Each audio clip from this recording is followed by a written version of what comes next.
Hi, and welcome back to Reddit Whispers. The first thing I remember is the light.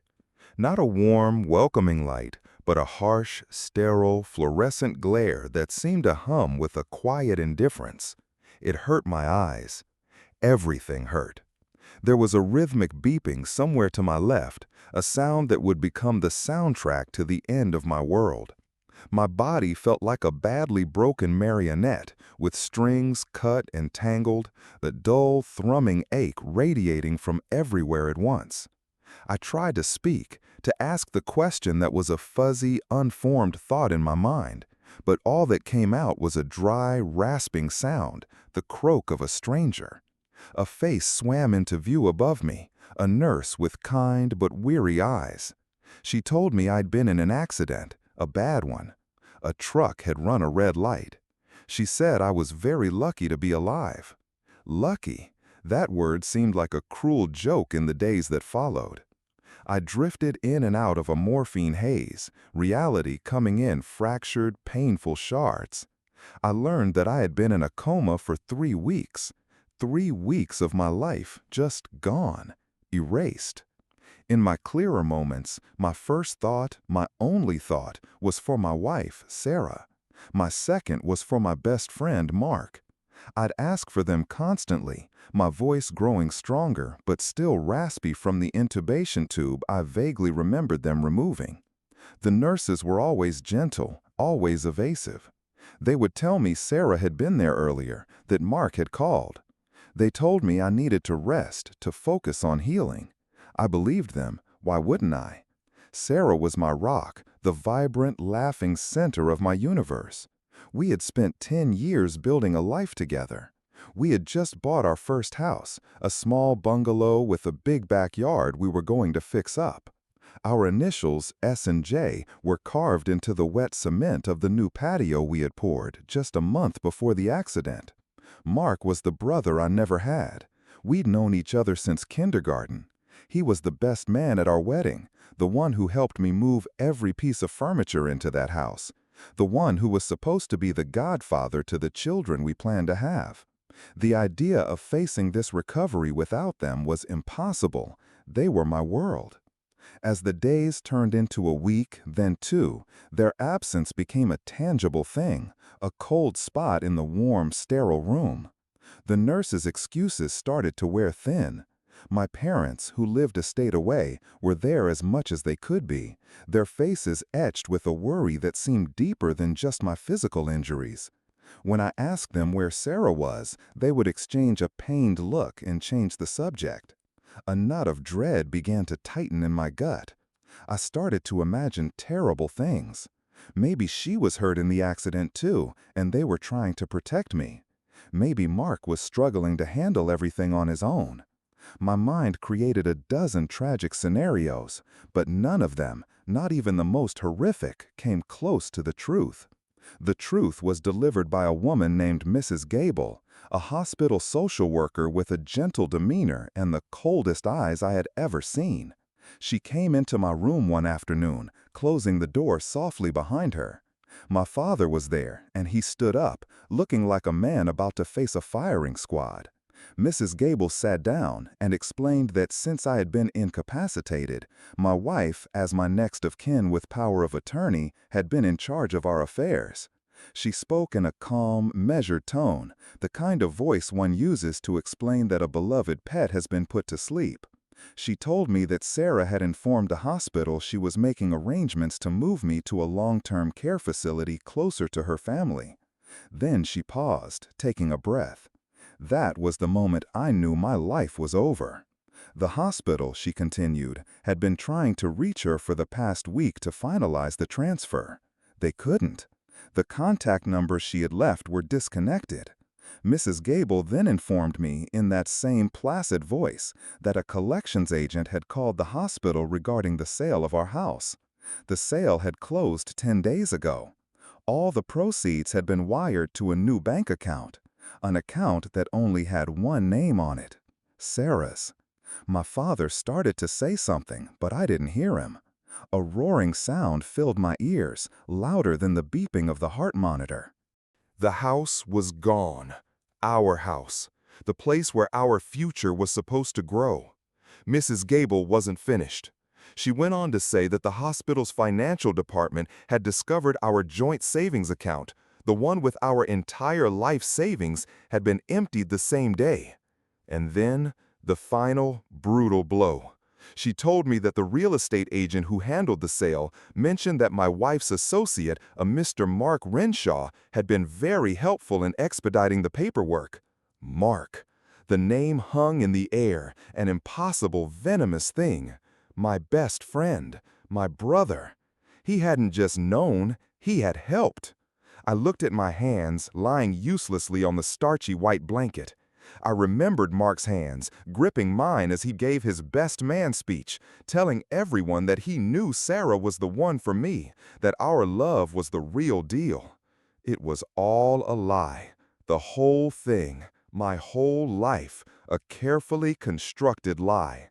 While I was lying in this bed, broken and unconscious, the two people I trusted most in the world were systematically erasing me. They sold our home, stole our money, and vanished. They had left me to rot, buried under a mountain of medical debt I would never be able to pay, trapped in a body that no longer worked. The social worker was still talking, saying something about financial aid and state programs, but her voice was just a meaningless buzz. I turned my head and stared out the window at a brick wall. They hadn't just left me, they had gutted me, taking everything that defined my existence and leaving behind an empty, broken shell. The physical pain was nothing. This was a new kind of agony, a black hole of betrayal that consumed everything, the past, the present, and any hope for a future. I didn't cry. I didn't scream. I just lay there, listening to the steady, rhythmic beep of the machine that was keeping my worthless body alive, and I felt absolutely, utterly, and completely alone. The hospital room became my prison cell. The walls seemed to close in a little more each day, a constant reminder of my immobility and my abandonment. The first phase of my recovery was a battle fought in inches. Learning to sit up on my own was a monumental, sweat-drenched victory that left me shaking with exhaustion. The doctors talked about my injuries in detached, clinical terms: femoral fractures, a shattered pelvis, nerve damage in my left leg. To me, it just meant pain, a constant, grinding companion that never left my side. But the physical pain, as intense as it was, served a purpose. It was a distraction from the gaping wound in my soul. When I was focused on the fire in my hip as I tried to move my leg one excruciating inch, I wasn't thinking about Sarah's laugh or the way Mark would clap me on the shoulder. The betrayal was a deeper, colder pain, one that physical therapy couldn't touch. My parents did what they could, but their presence was a painful reminder of the life I was supposed to be living. They were supposed to be visiting me and their daughter-in-law in our new home, not spoon-feeding me Jell-O in a hospital. They brought in a lawyer, a weary-looking man who confirmed what I already knew. Everything Sarah and Mark had done was technically legal.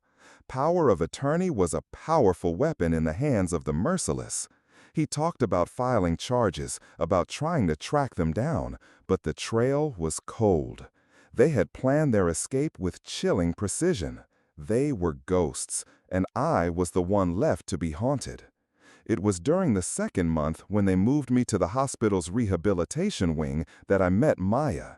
She wasn't like the other nurses. They were all professional and kind, but Maya was different. She had an air of pragmatic toughness, her dark hair pulled back in a severe ponytail, her eyes missing nothing. She didn't offer me syrupy words of encouragement or looks of pity. Her version of care was a challenge. On our first session, she rolled a wheelchair to my bedside and told me I was transferring myself into it. I told her I couldn't. My legs were useless, webs of scar tissue and atrophied muscle. She just stood there, arms crossed, and said, "Try." That one word became our mantra. The first attempt was a humiliating failure. I ended up in a heap on the floor, my hospital gown tangled around me, tears of frustration and pain stinging my eyes. I expected her to rush over, to help me up, to apologize for pushing too hard. Instead, she just looked down at me and said, "Okay, so that's the baseline. We'll do better tomorrow." There was no pity in her voice, only expectation. And for some reason, that was exactly what I needed. Pity felt like being buried alive. Maya's expectation felt like a rope. She was my physical therapist, but she became my drill sergeant. She pushed me past limits I thought were absolute. The rehab gym was my personal torture chamber, a room of pulleys, weights, and parallel bars that mocked my weakness. Every session was a fresh inventory of my brokenness. But Maya was relentless. She learned the exact cadence of my breathing, knew the moment a muscle was about to give out, and she'd be there, not to let me stop, but to force me through it. She never mentioned my situation. I'm sure she'd read my chart, knew the story of the wife and the best friend. The whole floor probably knew. But she never treated me like a victim. She treated me like a job, a broken machine that she was determined to fix. Our conversations were about angles, repetitions, and pain levels. Yet, in that clinical space, a strange kind of trust began to grow. I started to look forward to the sheer, focused misery of our sessions, because for that 1 hour, the ghosts of Sarah and Mark would recede. There was only the burn in my muscles and Maya's steady, demanding voice. The day I first stood on my own between the parallel bars, my legs shaking so violently I thought they would buckle, she didn't cheer. She just nodded, a tiny, almost imperceptible smile on her lips, and said, "Good, now for a step." Months bled into one another. My body healed in agonizingly slow increments. The bills, however, arrived with terrifying speed, stacks of them. Invoices from surgeons, anesthesiologists, radiologists, the hospital itself. The numbers were astronomical, a debt so large it felt like a fiction. My father tried to shield me from them, but I made him show me. I needed to see it. I needed to know the exact weight of the anchor they had tied to my ankles before they left me to drown. The day of my discharge finally came. It wasn't a celebration. I was leaving the hospital, but I had nowhere to go. My old life was gone, sold off piece by piece. I was a 32-year-old man who owned nothing but a set of crutches and a debt that would follow me for the rest of my life.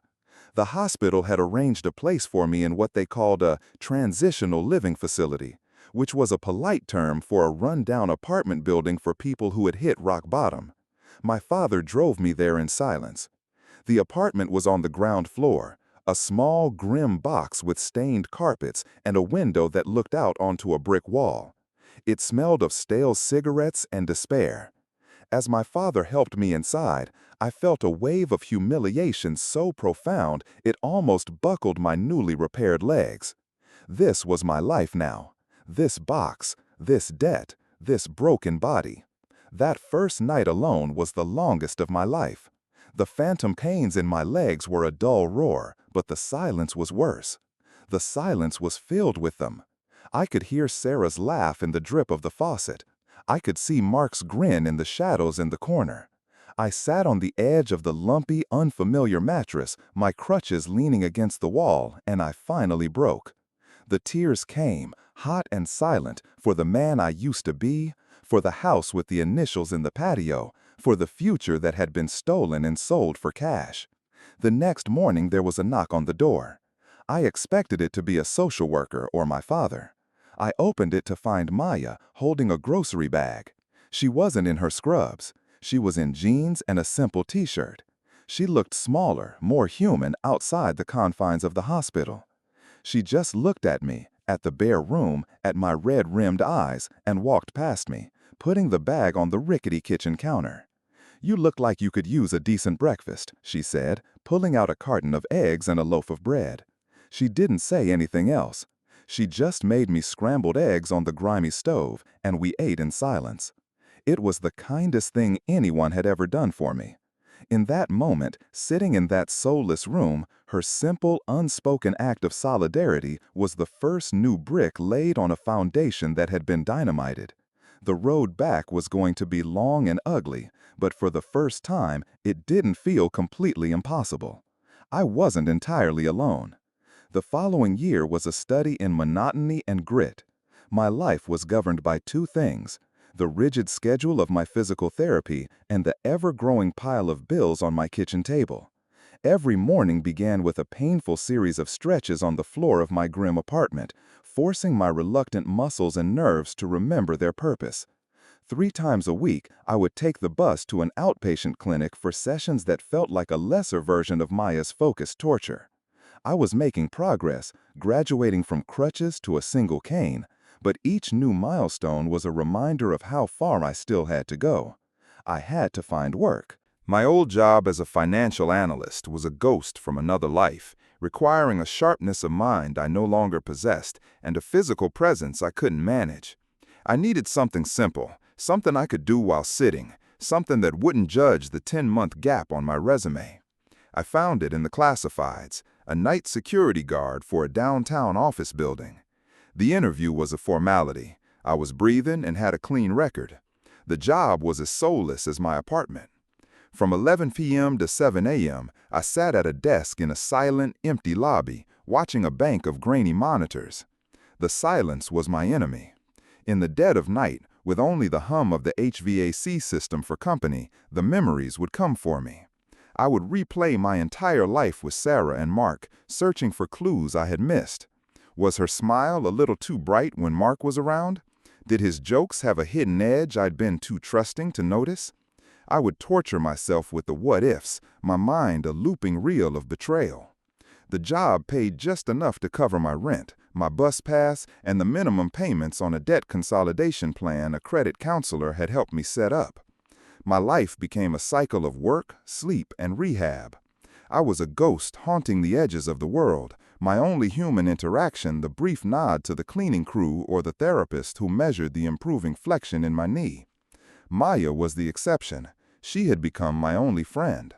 After her shift at the hospital, she would sometimes stop by my apartment, bringing takeout or a rented movie. She never pried, never pushed me to talk about what happened. We'd talk about her day, about the ridiculous plot of the movie, about anything but my past. She was a lifeline to normalcy, a reminder that a world existed outside of my own head. She saw me not as a collection of injuries and traumas, but as a person. She was the first person to make me laugh since the accident, a rusty, unfamiliar sound that surprised us both. Slowly, painstakingly, I began to piece a life together. The security job gave me time. I started reading again, devouring books from the public library with the same intensity I had once applied to market analysis. I taught myself to code on a cheap second-hand laptop, the logical, ordered world of programming a soothing balm for my chaotic thoughts. It was something to build, a world where the rules made sense and the outcomes were determined by my own effort, not by the whims of others. It took 2 years, but I finally ditched the cane. The day I walked out of my apartment without it, my legs screaming in protest but holding steady, felt like a parole. I walked the 10 blocks to the security building instead of taking the bus, each step a declaration of independence. My limp was permanent, a slight drag in my left leg that would always be there, but it was mine, a scar, not a wound. My relationship with Maya began to change. The line between friendship and something more started to blur so gradually I barely noticed it happening. It wasn't a passionate, dramatic affair. It was quiet and steady, built on a foundation of shared silence and unspoken understanding. One evening, as we were watching a movie, she simply reached over and took my hand. It was a small gesture, but it sent a jolt through me. It had been years since I had experienced a woman's touch that wasn't clinical or professional. I didn't pull away. We just sat there, our hands intertwined, and I felt a sense of peace that had been absent for so long. Loving her was terrifying. Trusting someone with my shattered heart felt like an impossible risk. Every instinct screamed at me to pull back, to retreat into the safety of my solitary existence. But Maya was patient. She never pushed. She simply created a space where I could feel safe, and she waited for me to step into it. We were two quiet people who had seen the ugliness of the world and found a refuge in each other. I eventually quit the security job. Using the coding skills I had taught myself, I started picking up freelance web design work. The first paycheck from that work felt more significant than any bonus I had ever received in my old life. It was money I had earned with my new mind, with my new self. The work grew, and so did my confidence. I was building things again, not just lines of code, but a new reputation, a new identity. After 3 years of living in that grim apartment, I had saved enough to move. Maya and I found a small, clean apartment in a better neighborhood, a place with a window that looked out on a park instead of a brick wall. The day we moved my few belongings in, I stood in the empty living room, the sunlight streaming in, and I felt the last of the hospital's sterile chill finally leave my bones. This was the first real home I'd had since the accident. It wasn't the house with the initials in the cement, and it wasn't the life I had planned. It was something smaller, quieter, and infinitely more precious, because I had built it myself, from the ground up, with a woman who had seen me at my absolute worst and had chosen to stay. The ghosts of Sarah and Mark still visited sometimes, but their voices were fainter now, their faces less clear. They were becoming part of a story that had happened to someone else a long time ago. The next decade of my life was the antithesis of the one that preceded it. It was a period of quiet construction. My freelance web design business flourished, growing through word of mouth from a side hustle into a full-fledged career. I discovered I had a knack for it, a way of understanding a client's needs and translating them into clean, functional design. My past life as a financial analyst had given me a disciplined, logical mind that adapted well to the world of programming. I rented a small office space, hired my first employee, and then another. My company, which I simply called North Star Digital, became my professional focus. It was a source of pride, a tangible result of the countless lonely nights I had spent teaching myself a new trade. My physical recovery had plateaued. The limp was a permanent part of who I was, a physical reminder of the past, but the pain had subsided to a manageable, low-grade ache, flaring up only on cold, damp days. It no longer defined me. It was just a feature, like the color of my eyes or the scar above my eyebrow. But the most significant construction was the life I built with Maya. We got married 5 years after the accident, not in a big ceremony, but at the city courthouse with 2 friends from her work as witnesses. It was a simple, profound declaration.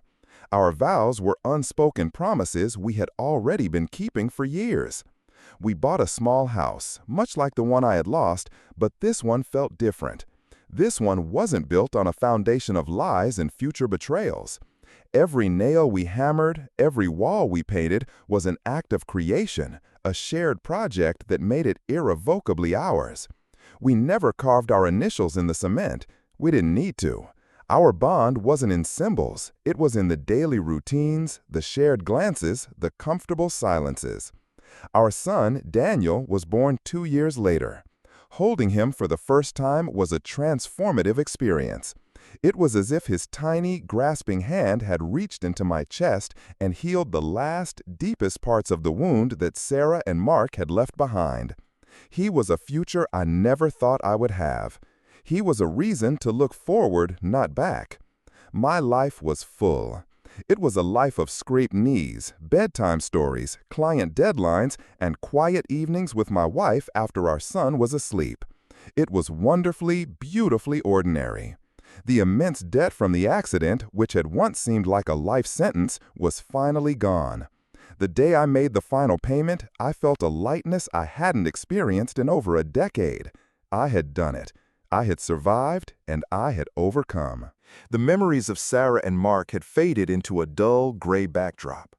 They were no longer a source of active pain, but a part of my origin story, the catalyst that had forced me onto this unexpected, better path. I had long ago stopped searching for them online or wondering what had become of them. Their fate was irrelevant to my happiness. I had everything I needed right here. Then, 15 years after I had woken up in that hospital, the past came knocking. It arrived as a letter, forwarded from my old law firm, which I still retained for my business. The envelope was cheap, the handwriting on it shaky and unfamiliar. The return address was a P.O. box in a rundown town a few states over. I almost threw it away, but some instinct made me open it. The letter was from her, from Sarah. I read it standing in the kitchen of my home, the warm, familiar smells of dinner cooking on the stove surrounding me. Her words felt like an invasion from another dimension. She wrote that she knew she had no right to contact me, but she was desperate. She told me a story of a life that had unraveled. Mark had left her about 5 years after they disappeared, taking the last of the money with him and leaving her for a younger woman. She had drifted, working a series of dead-end jobs. Her health had failed. She listed a series of chronic illnesses, her words a litany of suffering. She was broke, alone, and she was dying. She wasn't asking for much, she wrote, just for forgiveness, and maybe, if I could find it in my heart, a little money to help with her medical expenses. The letter shook in my hand. I read it again, and then a third time. My first reaction was a cold, hard knot of satisfaction. It was karma, justice, a fitting end to a story of greed and betrayal. The woman who had left me for dead was now facing her own demise. But the feeling was fleeting, and it left a sour taste in my mouth. Revenge felt hollow. I showed the letter to Maya that evening. She read it, her face unreadable. She folded it carefully and handed it back to me. "What are you going to do?" she asked. Her voice was neutral, leaving the decision entirely to me. She would support me either way. That was her way. I didn't know what to do. A part of me, the wounded part that still lived deep inside, wanted to burn the letter and forget it ever existed. I owed her nothing. Less than nothing. She had forfeited any claim to my compassion 15 years ago. But another part of me, the man that Maya and this new life had helped me become, felt a sliver of something else. Not forgiveness, not pity exactly, just a profound sense of sorrow for the waste of it all. For 2 lives ruined by a single catastrophic act of selfishness. I spent the next few days in a fog, the letter a heavy weight in my pocket. I would watch my son playing in the yard, his laughter echoing in the evening air, and I would think about the future she had thrown away. I would look at Maya, my partner, my savior, the architect of my second chance, and I would feel an overwhelming wave of gratitude that made Sarah's plea seem even more pathetic. The decision came to me not in a flash of insight, but in a slow, dawning realization. My response couldn't be about her. It had to be about me. It had to be about the man I was now, not the victim I had been. It was my final act of recovery, the final step in leaving that hospital room behind for good. I sat down at my desk and wrote a check. It wasn't a large amount, not enough to solve her problems, but enough to be a meaningful gesture. I enclosed it in a simple card. I didn't write a long letter. I didn't offer the forgiveness she craved because I wasn't sure I was capable of it. I wrote only 5 words. "This is for your care." I sealed the envelope and mailed it the next day. As I dropped it into the mailbox, I didn't feel anger or satisfaction. I felt a quiet sense of closure. I wasn't helping my ex-wife. I was paying a final bill, closing an account that had been open for far too long. I was freeing myself from the last chain that connected me to her. When I returned home, Maya was waiting for me. She knew from the look on my face that it was done. She didn't ask what I had decided. She just put her arms around me. In her embrace, I finally understood. The best revenge wasn't watching your enemies suffer. The best revenge was building a life so full of love and happiness that they no longer mattered.